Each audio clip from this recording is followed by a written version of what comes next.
Welcome back, America. I'm Hugh Hewitt. I went up the implacable hill today, thanks to Relief Factor. And yesterday I spent the entire 6 miles on the phone with Fidelity dealing with my irritant. Really, 90 minutes on the hill. But today it was only 4 because it's Friday and tomorrow's the long trundle. So I've got my carrion curcumin resveratrol omega, and I take it every day, and I do it on the air because I want you to know I'm in the Relief Factor studio for a reason, and I want you to know that the Relief Factor studio is there because it's the real thing. It actually works. Reduces minor aches and pains that come with exercise and aging. And I'll be out at the beach tomorrow, flat. No implacable hill. Implacable hills are for Monday through Friday in the morning. The beach is tomorrow, and then I got stuff tomorrow afternoon and evening, and I do want to get a good long trundle in. Dealing now. I'll come back to Relief Factor later. Dealing now with Congressman Dan Crenshaw. Hello, Congressman. How are you? Hey, doing great, Hugh. Good to be with you. Great to be with you. You're on the House Intelligence Committee. You're on the House Energy and Commerce Committee. But I want to focus on the former. And I want to lay a baseline down with all my guests, Matt Continetti, Ben Domenech, Jim Talent, Jim Garrett. Does the United States have enemies that wish to do us harm? Yes. Yes, they do. And in the order of threat, in the threat matrix, which is the most dangerous that can, hurt us the worst immediately? Well, I'm not going to categorize. I'm not going to give you probably what most people would, which is a sort of priority 1, 2, 3 list. I think you have to look at threats in the sense of tactical immediate threats and long-term strategic threats. And so your number one tactical immediate threat is the cartels south of our border. They killed tens of thousands of Americans by trafficking fentanyl into our country, and they're pushing Mexico to be on the verge of a failed narco state. So that's a tactical near-term threat. Is it a strategic threat? I mean, in a way, sort of. Mexico is our dear neighbor, but I would say your number one strategic threat over the long term that we have to be wary of from an economic and military perspective is, of course, China. But really more importantly, that you have to probably group China as the leader of an axis of a counter U.S. global standing with China, Russia, North Korea, Venezuela, Iran. These groups of countries that, for one reason or another, just don't like the idea that the United States doesn't let them just conquer other countries and take their stuff. And No, that's been the American-led order since World War II, and they don't like that. They would prefer a pre-World War II order where if you're bigger than the guy next to you, you can just punch him in the face and take his wallet. And so no. that's the sort of posture we face for the next however many years. Some want to damage us, some want to debilitate us, and a couple would like to destroy us. I'm not sure where the cartels fit. They're not strategically just trying to destroy their market, so they're not like Mhm. China. I think China is our greatest threat, and it's immediate in some respects. They came out with this DeepSeek. I'm sad to say one of my law students downloaded it, so I have failed my law student. How bad is it that it was the most downloaded app in America for a couple of days after they announced it? Yeah, not surprising. I mean, you get a new AI tool, a lot of people are going to download it.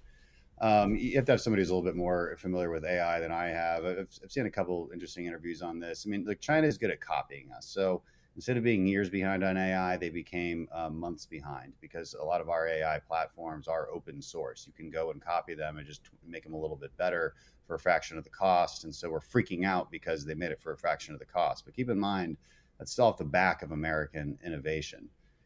It does lend credence to the Donald Trump's idea of this sort of Stargate investment, where he immediately repeals some of the regulations under the Biden administration that were seeking to rein in AI development a little bit, and he immediately did away with those and instead announced investment that would push us forward and beyond China.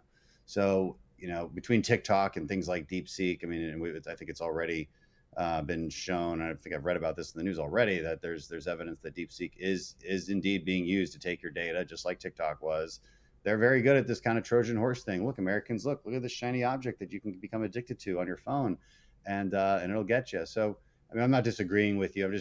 When I say strategic and tactical threats, I'm just trying to add a little bit more nuance to the question. Is China can be an immediate threat? It could be. are people dying right this second? Well, yeah, I mean, in a way, indirectly, because they're the ones who provide the precursor chemicals for the fentanyl that comes into our country. So you still have to categorize threats, because by categorizing threats, you develop a better way to counter them, as opposed to just saying, hey, number one, number two, number three. That's not the right way to look at it in my mind.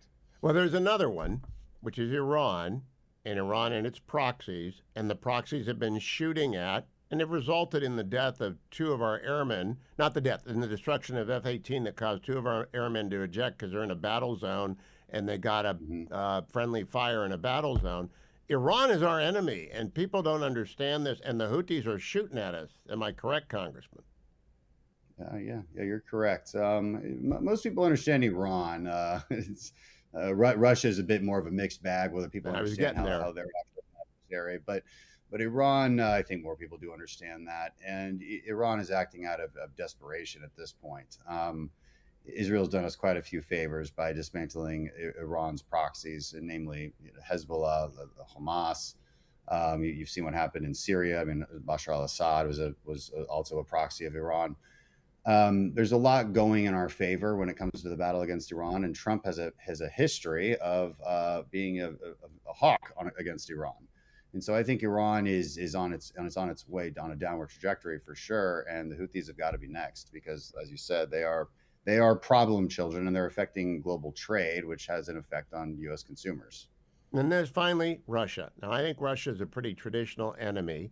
They've conned some people into thinking they're not our enemy, but I also think they may be our least dangerous enemy because they have the most to lose if we really go hard. But they got nukes. Well, how do you think about Russia, Dan Crenshaw?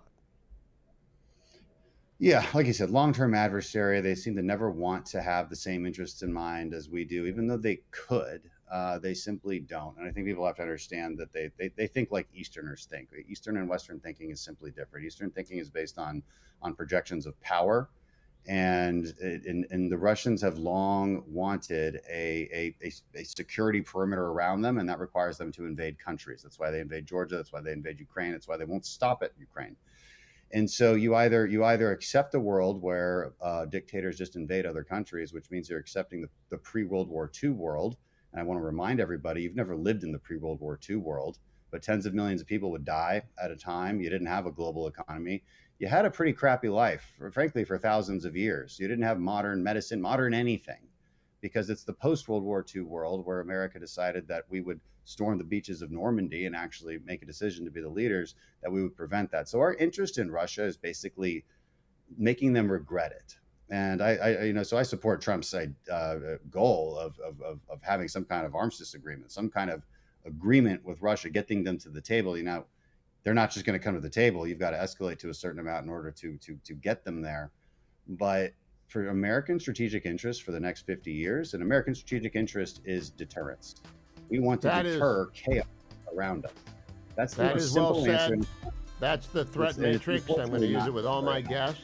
I don't want them to necessarily rank it, but I want Americans to get reacquainted with the fact we live in a dangerous world.